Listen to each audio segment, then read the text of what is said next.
Hello, I'm your host Abigail from Eccles Global at the University of Utah, and this is the Abroadcast.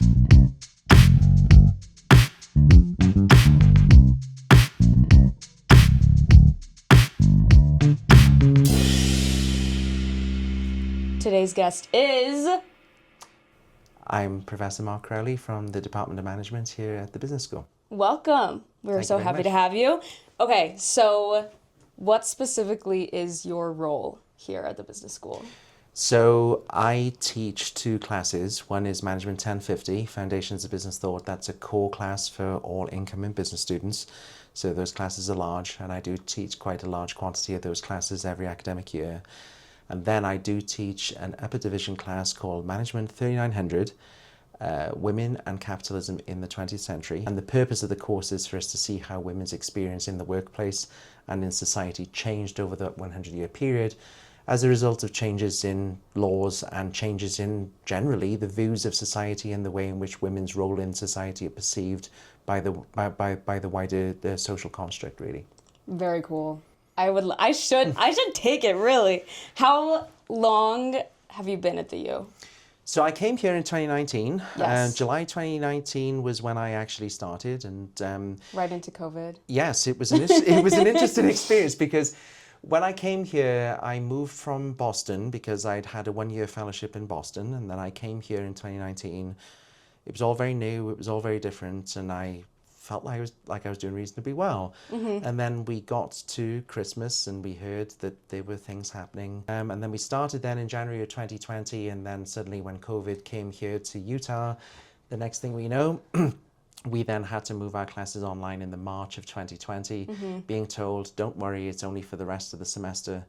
And unfortunately, it lasted Went a a little lot bit longer longer. than that. And yeah, it was very different. But now we're all fully back to normal. Although what I will say is that the hangover from COVID is that I did develop some online classes, and for whatever reason it might be, the university seemed to think that I did a pretty good job. So I also still teach my classes as an online asynchronous option in addition to being in person. So I try to wear as many hats as I can. Yes, in this place. very skilled. And where are you from? So I'm originally from a very small village in South Wales, in the UK. I grew up there in the 1980s. It was not an easy time to grow up in that particular village during that time because it was, well, I'm going to date myself now. It was 1983, and the coal miners' strike started in 1984 and went through for 9 months until 1985. It was a period of deindustrialization in Britain, which affected certain areas disproportionately. So my area was a heavy coal mining area.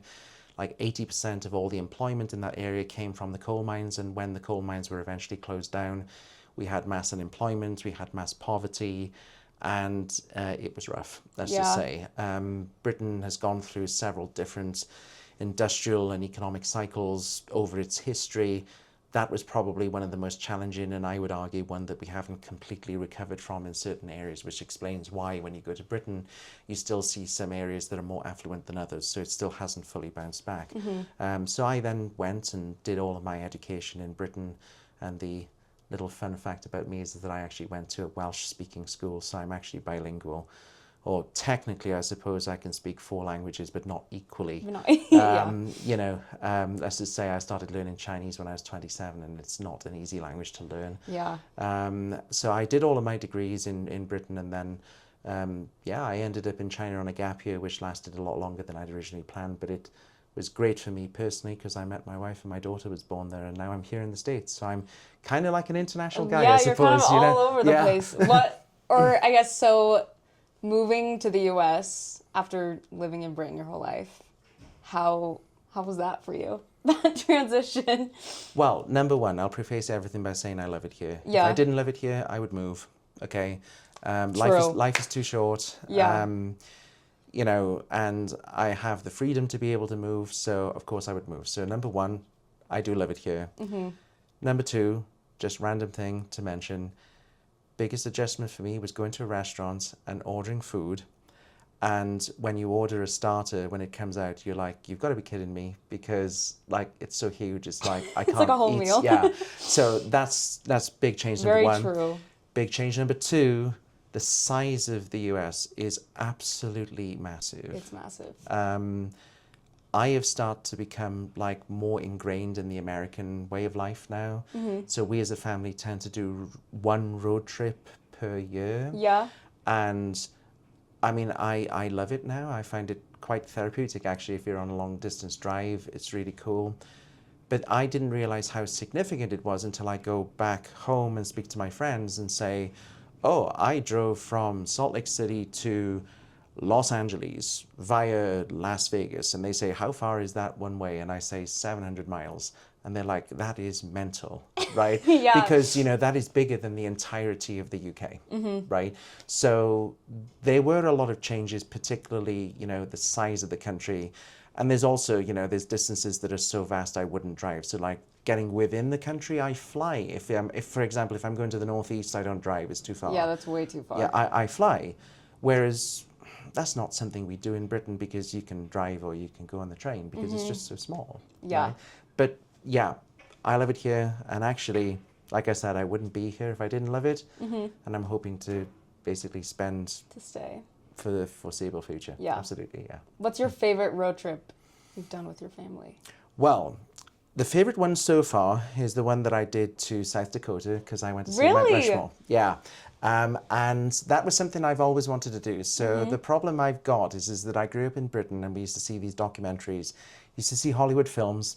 Yeah. So I've got an ongoing debate with my wife about something I want to do to our house and she won't let me do it, which is to install a gate at the bottom of our driveway, which I can press a button and the gate will actually open. Yeah. Because I saw that on the Home Alone movies. Oh, I love Right? it. Yes. So, you know, there's things that I was seeing when I was growing up in Britain, and one of them was the road trips, right? Or places, really cool places to see.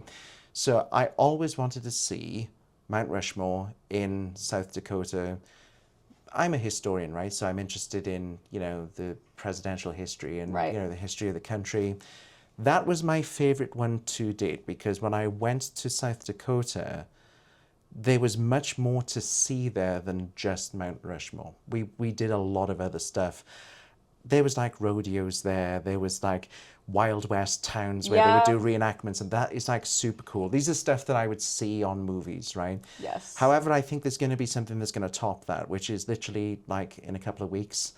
I'm going with my wife and daughter to Los Angeles because I'm taking her. I think I'm a cool dad. Maybe people think I'm weird. I'm going to be probably the oldest one in the arena. I'm taking my daughter to see Ariana Grande. But she is... She is 11 and she still is okay to be hanging around with her dad. If she was a couple of years older, she probably wouldn't. She'd want to go with her friends. Yes. But I'm getting to see Ariana Grande in the Crypto.com Arena in downtown LA. So that's going to be a super trip. But what's going to make it even better is that we're going to go out to Santa Monica and then I'm going to drive, something I've always wanted to do, Route 66, because it's 100 years old this year. It is. And we are doing it. And I think, That's so awesome. based on the itinerary that I've got and the quirky things that we're going to see, I think that might be hard to top. Yeah. So we're gonna give that That'll a go. breathe. Yeah, Santa Monica is awesome. I went like 2 years ago to like the sign where it says the end of Route 66. Yeah. So It's what very we're doing awesome. is we're doing it in reverse. in reverse. Yeah. So you're starting at the end. Yeah. Are you prepared for Ariana Grande? Have you been listening?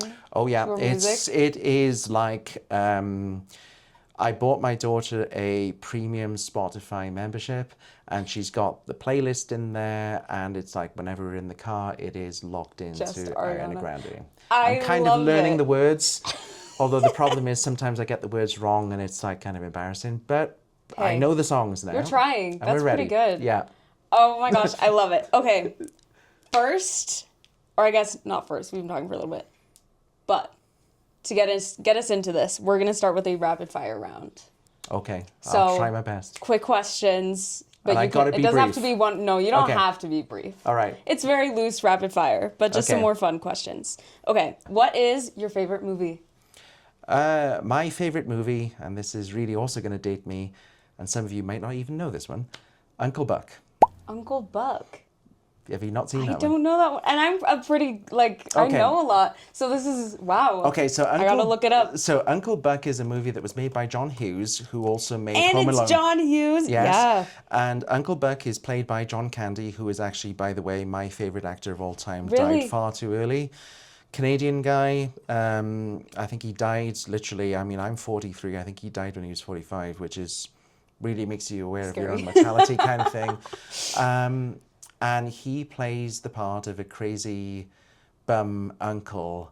He goes and babysits the kids. Right. There's 3 kids. There's a teenage girl who's like kind of a little bit out of control, wants to go chasing boys. He's like clamping down on her. And then there's the 2 little kids who are like 7 and 5 or something like that. Yeah. And it is just absolutely brilliant because it just shows that even though he's labeled as the bum lazy uncle, he's actually got a heart of gold. He cares so much about the kids. Yeah. But it's also like really funny. I bought that and it's in my account on Amazon because I love that movie so much. I watched it with my daughter. I think I personally must have seen that movie at least 100 times because Really? I just laugh at it because he is just the best. I love it. I'm And gonna have it's to a watch it. It's also, it falls into that category, I think, that, you know, where people say, oh, what's your favorite Christmas movie? And people say Home Alone or whatever, right?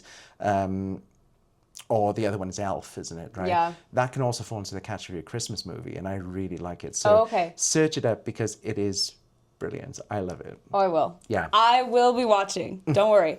Okay, what place is at the top of your travel bucket list? Right now, Grand Canyon. Really? Yes, and we're going to be going there On your like road in trip? a couple of weeks. Yeah. Oh, that's so exciting. What's gonna be after that? After you've done Grand Canyon? So after that, we are going to be doing some of the extra sort of odd things that are on Route 66, Yeah. but also really cool. So we're going to go through all of the states on Route 66. I think one of the things that I'm really looking forward to is this random blue whale in Catoosa, Oklahoma. Right. And apparently that was a gift given by the maker of the whale to his wife for their wedding anniversary. And my wife said to me, if you ever decided to give me a big blue whale for our wedding anniversary, I will not talk to you. So that's noted. So you won't steal it. No, I won't steal it, Just and I drag won't past. make the equivalent I could make is a Welsh dragon because that's what's on our national flag. Yes. But if I gave her the gift of a big Welsh dragon in our backyard, I don't think she would be very happy. So it's the cool, Oh my gosh. interesting, funny things that I want to go see. In addition, by the way, the next thing that's also, if you want to look at my bucket list and all that stuff that's on there, something I must do and we are doing, and I can't wait to do it, is go to Buc-ee's. Yes, So- Buc-ee's is awesome. So Buc-ee's, I think the one we've got on our list is in Amarillo. So that's Okay. the one we're going to go to. And I've heard so many great things about it, and I can't wait to see it Yes. for myself. It's very fascinating. I went to one in Houston. It's a whole world. It's its own place. It's like a theme park. Okay, what is your go-to breakfast? Well, my daughter thinks I'm exceptionally boring because I always have oatmeal because that's good for That's my it? health, right? However, if I could eat it every day and not die, I would have biscuits and gravy, which, by the way, is a distinctly American thing. Yeah.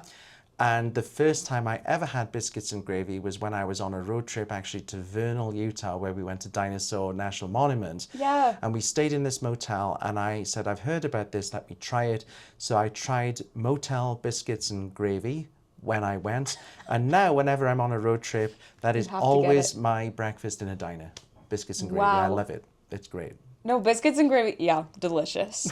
Okay, what are you reading currently? And what is your favorite book? Okay, so right now I'm reading a book. It's very depressing. It's on grieving Right. and death in Second World War Britain. So it's really cheery. I'm reading it because I'm writing a book review about it for a journal. Oh, yeah.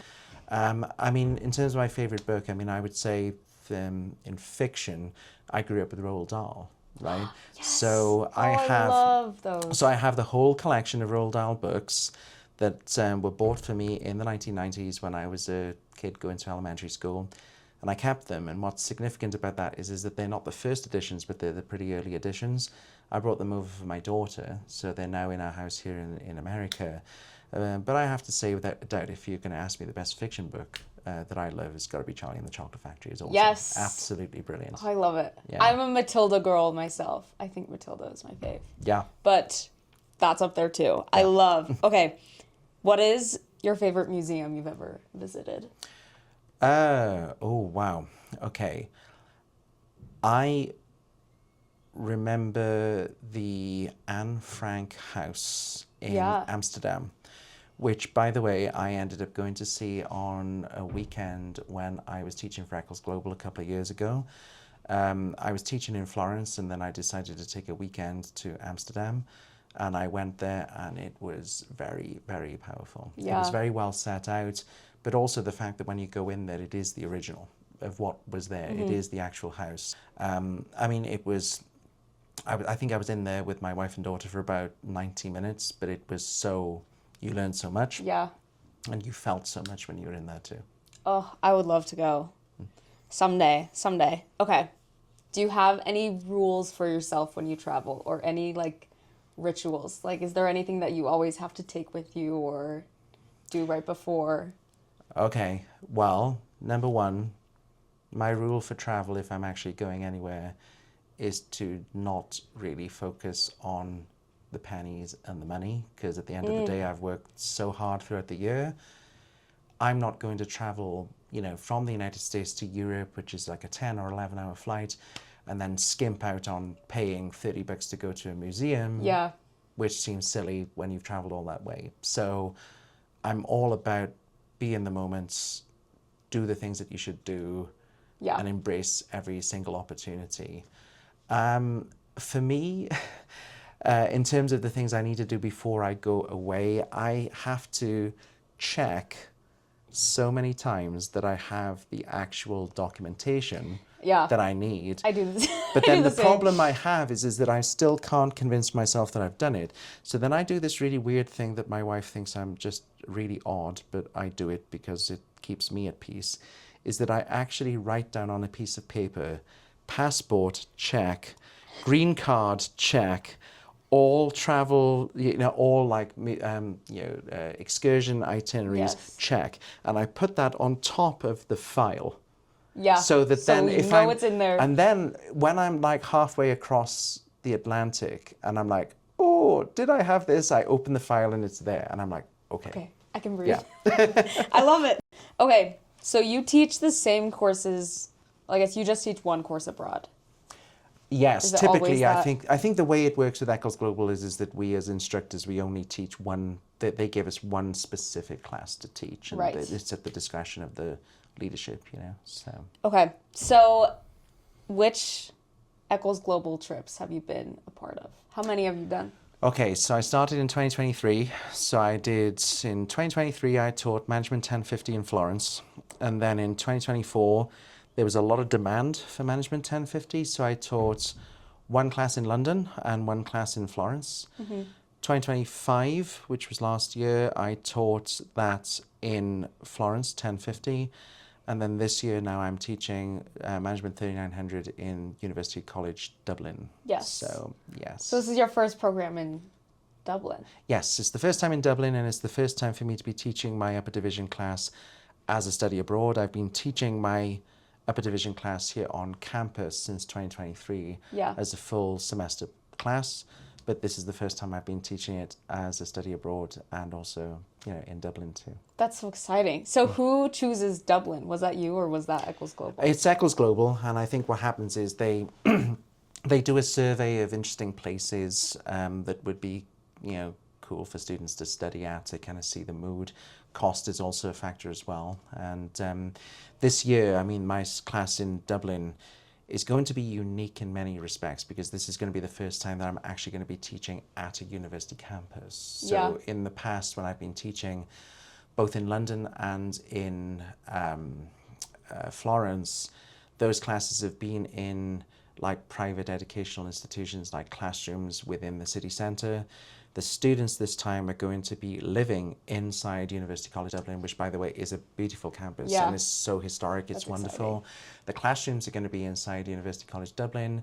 Inside the campus itself, they've also got like their own mini community. So they've got their own gym. I think they've got their own swimming pool, if I remember rightly. And they've also got their own cinema. So that's really cool. You know, they've got all of those kind of things right there. That's going to be fun. So it's going to be a really cool experience, I think. I think they're looking forward to this. How do you think Dublin, like what do you think Dublin is going to offer specifically for that course? Well, I mean, Dublin is an interesting city because with that, there was a lot of protests by women in the early 20th century over the right to be able to vote. And they were involved in some pretty violent protests in that respect. So we can go to those areas and we can see where those women did those protests. We can see where those women were then arrested and thrown into jail. So there's the Kilmainham jail, which is a very famous jail in the centre of Dublin, which is now a museum, right? So we can go and see that. And also we can see like the political centres of Dublin. So there's the Parliament building and the post office that was subject to like huge attacks during the 1916 Civil War that existed in Dublin too, which was known as the Easter Rising. So you can actually physically go to these places to see where some of these big protests that we talk about in the class happened and how this affected historical change. So that's going to be really good. In addition to the fact that we've also got a trip planned to go to Galway as well, which is a more of a sleepy, traditional Irish town, but it's going to be helping you to sort of understand a little bit more about the culture. And anyone interested in Guinness, of course, we can go to the Guinness factory too. Yeah. So, oh, that's so exciting. What do you think will be the students' favorite part of being in Dublin? Well, I hope, and of course, this is me being an out-of-touch professor, I hope the favorite part will be the course. Yes, right? Of course. It would never not be the course. But aside from that, I think what they're going to appreciate is the fact that the way that we structure this, and it's not just me, I think most of the Eccles Global professors do this, is that as long as we hit the number of hours that we need to hit in terms of instruction, you do have a lot of free time, right? So what I think the students are going to hopefully enjoy is the fact that we're going to have class from 9 till 12 on Monday, Tuesday, Wednesday, Thursday. Then when class is done, you've essentially got free time yourself to go and explore the city. Yeah. There's so many different things to see in the city. There's so many museums. Dublin is unique in the respect that it is a place with a very high concentration of traditional Irish pubs, not the Mickey Mouse ones that you see in other parts of the place. These are real Irish pubs, serving real Irish food and real Irish beer. That's a unique experience. That's a really cool thing to do. I think the students will enjoy the cultural immersion that they're going to get. And also the relatively easy way to get around. You can hop on a train and you can go to the coast and you can be at the coast in about 40 minutes and you can see all that kind of thing. Nice. All I'm really hoping for, and I have my fingers and everything else crossed, is that we have some nice weather, because if the weather is rainy, it's not nice. But not as fun. I'm hoping, fingers crossed, that since we're going in July, we might get a bit of luck. So if we get some nice weather, my tip would be, if you like photography, go and either get yourself or take a really good camera and you'll get some nice shots. Oh, yeah. Do you take a lot of pictures when you travel? So my wife laments my inability to take good pictures, but she is very good at photography. So she does take a lot. And we have fantastic memories from all of the trips that we've done, because, it's a good way to chronicle everything. And, you notice a lot of changes when you take pictures, right? I mean, I look back at pictures of me when I was a, junior, sophomore in college, and I'm like, wow, I really did look young, didn't I? But it's a wonderful memory, and it's something that I would recommend. The other thing I would also say as well is if you're going on a study abroad, I know it's expensive to begin with, but if you do have opportunities to do extra stuff, I know it's extra money again, but the philosophy that I had when I was a student was I could always make the money back. And you can't, pass up on experiences, because these are the things that when you grow up and if you get married and if you have your own family, these are the things that you can share with, your future family. And I think it's really valuable. Yes. If you do that. Oh, that's awesome. Yeah. What are you most looking forward to? I absolutely love doing this because I absolutely love my students. Students who come and do this are very motivated. They're very enthusiastic. They're curious.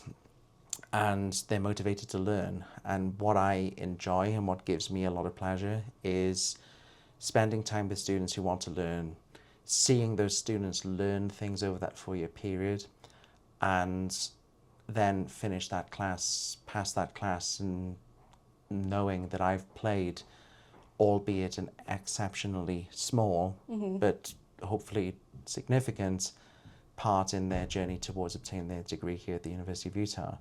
I'm also, by the way, really looking forward to the overnight trip that we're going to take our students on to Galway, because there's not going to be any work involved with that. That's just fun cultural experience, and getting students to see some things that they don't get to see in the United States, because I think the thing to remember about it is that when you study abroad, it is culturally different, right? So Ireland is culturally different actually to Wales, right? So I'm from Wales.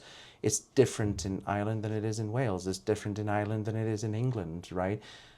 Go there, and I think the key thing is, though, is to go there with an open mind, So, just be prepared to know that there's going to be things that are going to be different to the United States. The food's going to be different. The pace of life is very different too. It's much slower there. Yes. So just enjoy it. Just embrace it. Just enjoy it.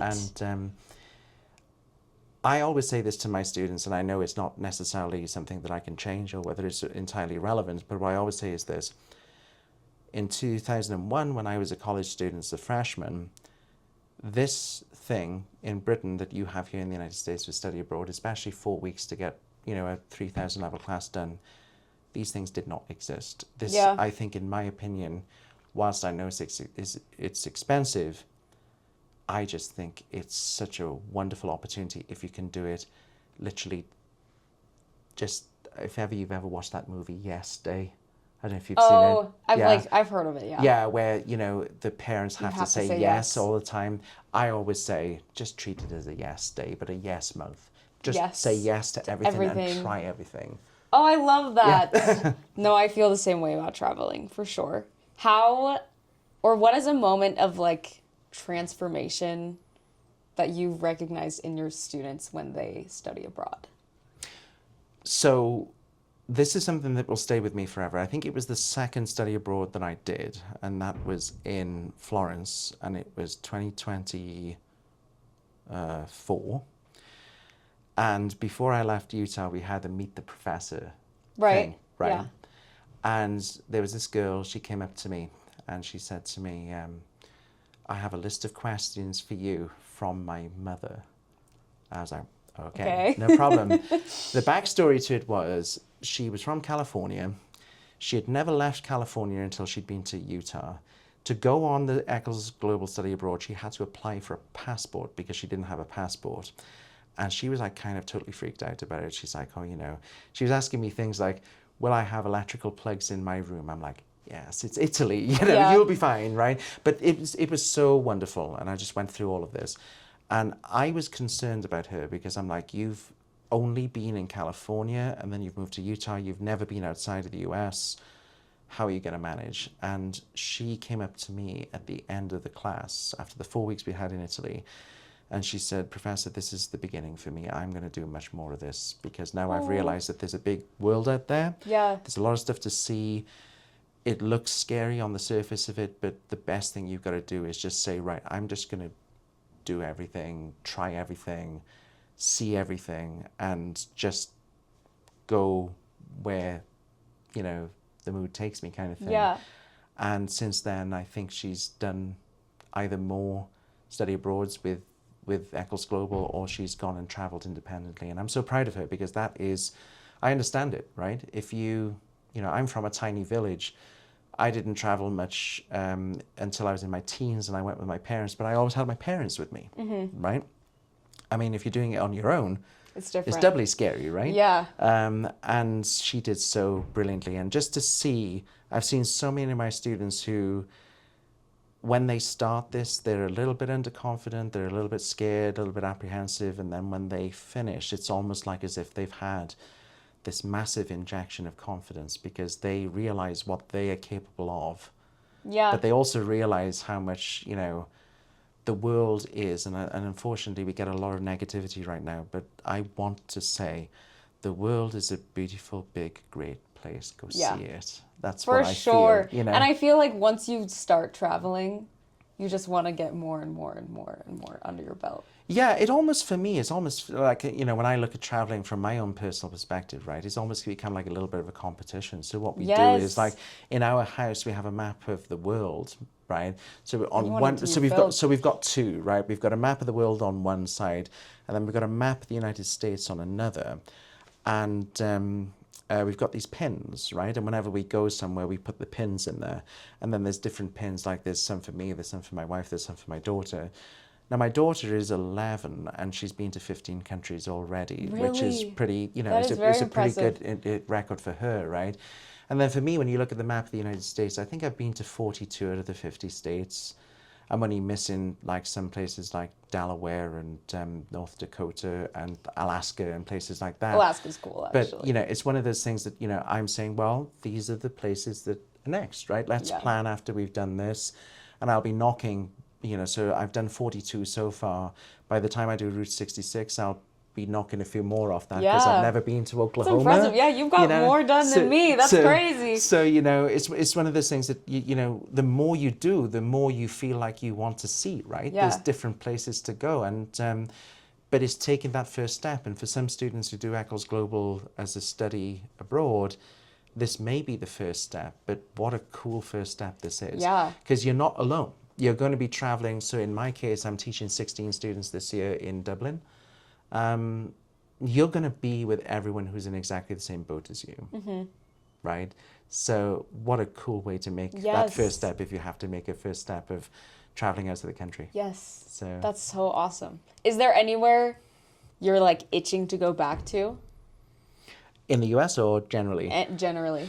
Okay, so I've been having, and I'm sure maybe if like a psychiatrist or a therapist was watching this video, they would diagnose me, right? I sometimes have these dreams that I get on a plane and I fly to China and I eat breakfast noodles in China and then I fly back into the United States. And that's all you do? The reason, and the reason is the breakfast noodles in the town where my wife is from in China are the finest breakfast noodles I've ever had in my entire life. Yeah. So am I itching to go back to somewhere?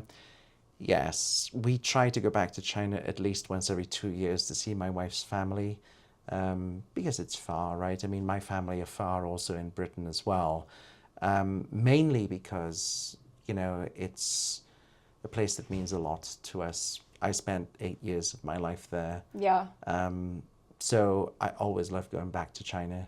I mean, if I could go anywhere else in the United States, I think I really enjoyed my trip to South Dakota, and I really enjoyed going up the California coast, actually. So when I Yes. did all of that kind of stuff, I think there's quite a few places that I would like to go back to, but always number one on the list is China.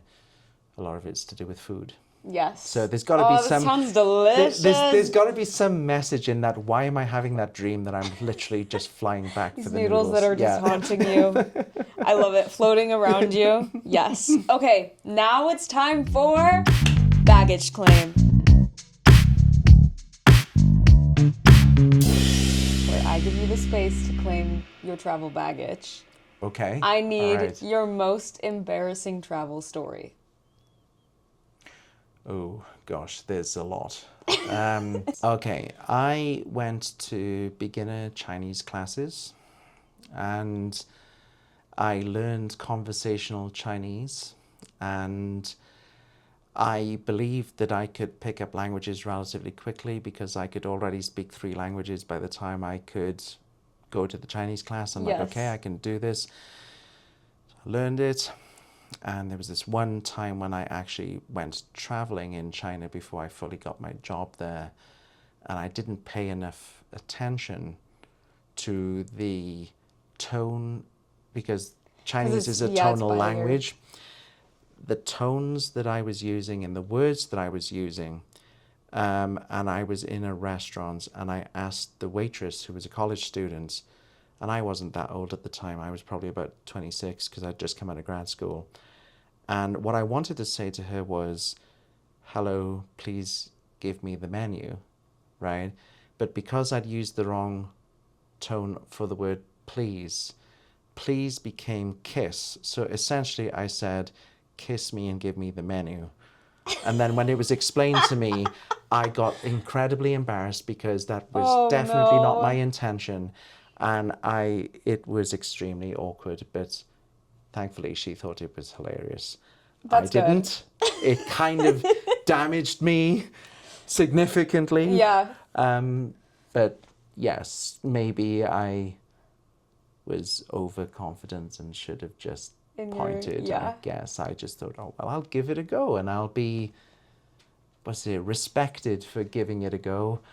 And I ended up with a lot of egg on my face. You got to make a few mistakes, though. And learning a language is always, it's always tough at first. Because you just make so many mistakes. What other languages do you speak? Okay, so I speak Welsh fluently because I went to a Welsh school back in Wales. And I can tell you that it is not immensely useful here in Utah. I believe it. You're not using it every day, really? It's also really nice because it's interesting, because if you have your education in that language, I still remember it, I went to school and I was educated 100% in Welsh up to the age of 18. And then when you go to college, then Welsh is not the language of instruction in college, even if you go to college in Wales, right? You can have some classes in Welsh, but it's still such a relatively small language. I mean, Wales has a population of 4 million and we still only have 500,000 Welsh speakers. Yeah. So it's still not the main language of instruction. So you go to college and you go to college classes, all the classes are in English when you've been learning history, poli-sci, and all the subjects that you've been studying in Welsh. It's a huge adjustment. So in many ways, when I speak Welsh, I find it comes much more flowingly and easily to me because that's kind of how my brain was programmed to think. Yes. Kind of thing. So. That's interesting. I love it. Okay. Let's talk about you as a professor. Okay. What's your favorite part of your job? Being with students who want to learn because that makes my job really easy. You get a big collection of different types of students, but broadly speaking, I would say most of the students are here for the right reasons, which is they want to learn, they want to do well, they want to go to the next level, they want to learn why, and they want to explore more deeply. And having a student that really cares and wants to learn and to really push themselves is hugely rewarding, so I love that. Yeah. What is the biggest thing you've learned from teaching? That you have to stay updated.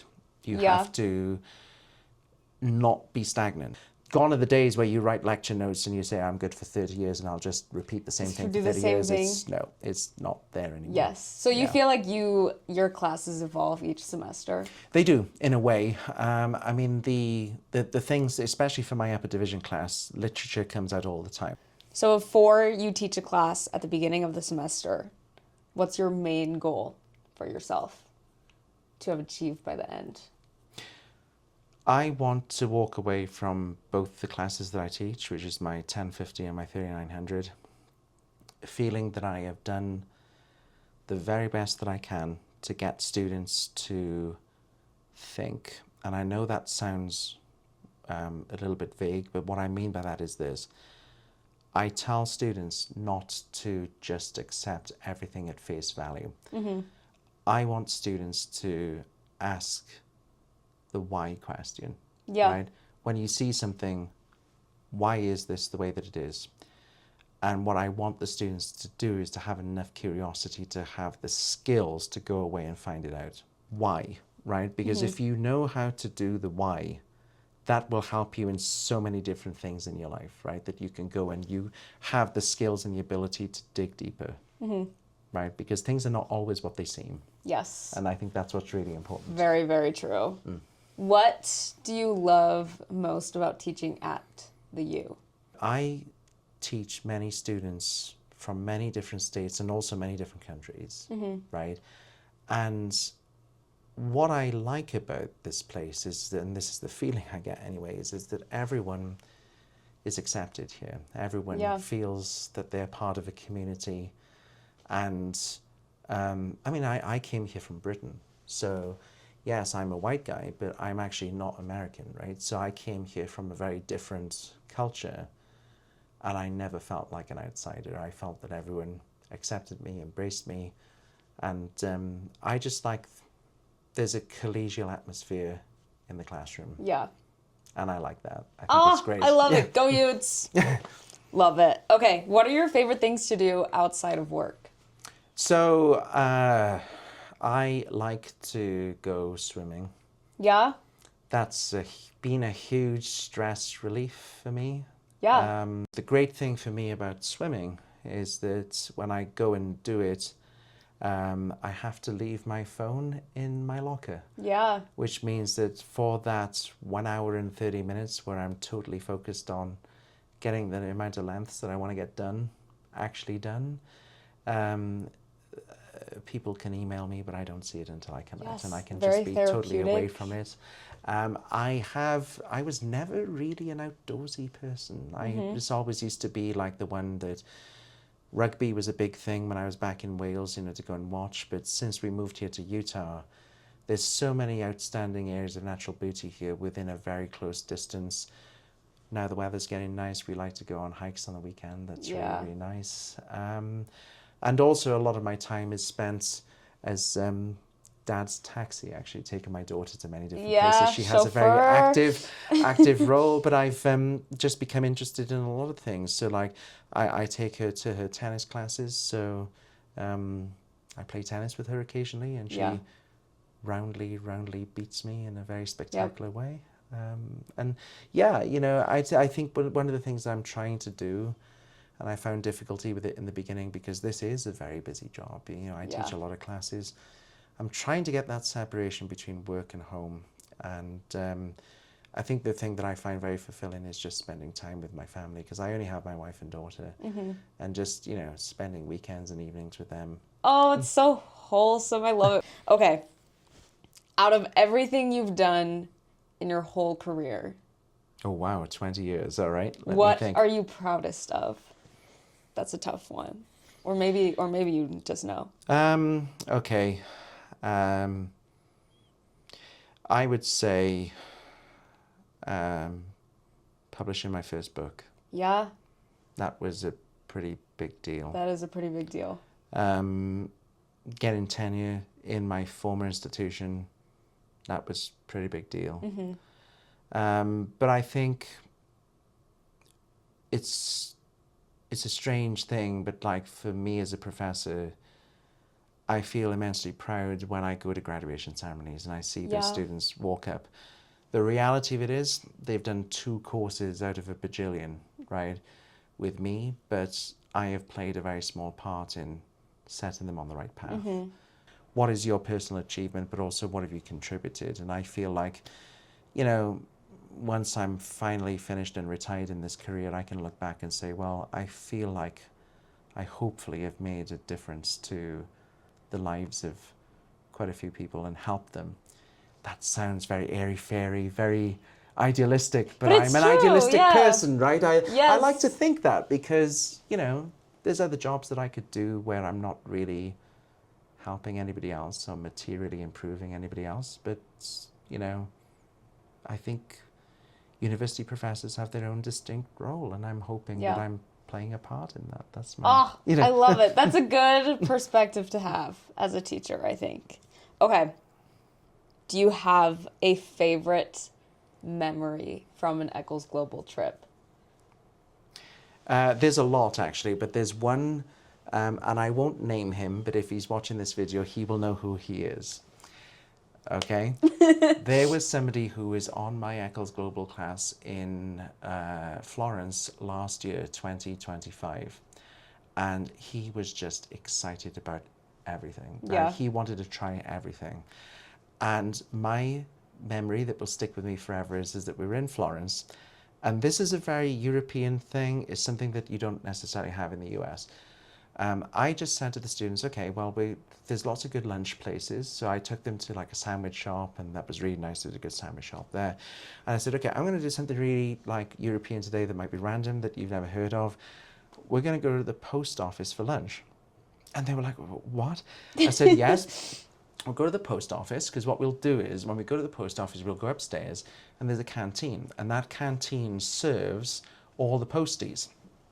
Because what they do is they get up very early in the morning, they go, they deliver all the mail, and then they're done by lunchtime. Yeah. So when they're bringing back their mail bags, they drop it off at the post office, and then there's lunch there. It's heavily subsidized, right? But that canteen is also open to the public. So the boy who wanted to try everything and do everything was like, oh, that's awesome. I'm going to do this, right? Yeah. I come with you, Professor. So we went, and not everyone went, but we probably had about 10. And you could have a 3-course meal in there for about 12 euros, which is so cheap. It's insane, right? And okay, it's not Michelin restaurants, 5-star style, but for 12 euros, it's a decent lunch, right? And your setup is cheaper than anything that you would get if you went to any other restaurant. And this young man was so blown away by this experience. When his parents came to visit him in Florence, he took them there. Really? And I'm like, I love that. That's so cool. That's awesome. You never know, like sometimes it's just something random that sticks with you. I think the thing that really sticks with me is that it's always the smallest, tiniest things that in the moment you don't think are significant. But then it's like, wow, it was just something I just so casually said. I didn't think it was anything like weird or unique or like mind-blowingly amazing, but the students loved it. And I'm like, yeah, but then that just shows you that there's a cultural difference of something that, like, for somebody like me, I don't think it's a big deal. And then it's like, I've never heard of this. This is just so cool. Let's do it, kind of thing. Yes. It was wonderful. Oh, I love it. Okay, last question. What, in your opinion, makes studying abroad worth it? Experience. That's probably a really easy question. It's the experience that you will have from doing this and doing it when you're young. Yeah. Right? Because whilst I never did the study abroad because it didn't exist when I was a student, I did things a little bit differently, which was I would have a part-time job and I would save, and then some of the money that I would save, I would use it for one travel trip per year. And I was traveling to the US on my own when I was 22. And I remember I did this pretty adventurous thing where I went to a couple of different states, long distance on a Greyhound bus, right? Because I didn't have enough money to fly, right? So I would use a Greyhound bus, I would see the country. But what was really unique about that is that I was really young. And at that time, that's something that stays with me. It shaped me. It's something that is, you know, when you're that age, you don't have the other responsibilities that come with adulthood, like, you know, mortgage and the really boring stuff that happens to you when you like decide that you have to grow up a little bit. So mortgage and car loans and maybe a wife and child or children or whatever it is.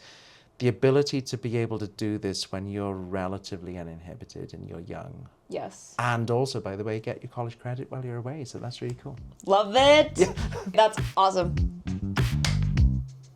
As always, I'm your host, Abigail from Eccles Global, and I have a flight to catch. And that's it. Thank you so much for being on the show. Oh, thank you. I enjoyed that. Guest. That was great. Yes.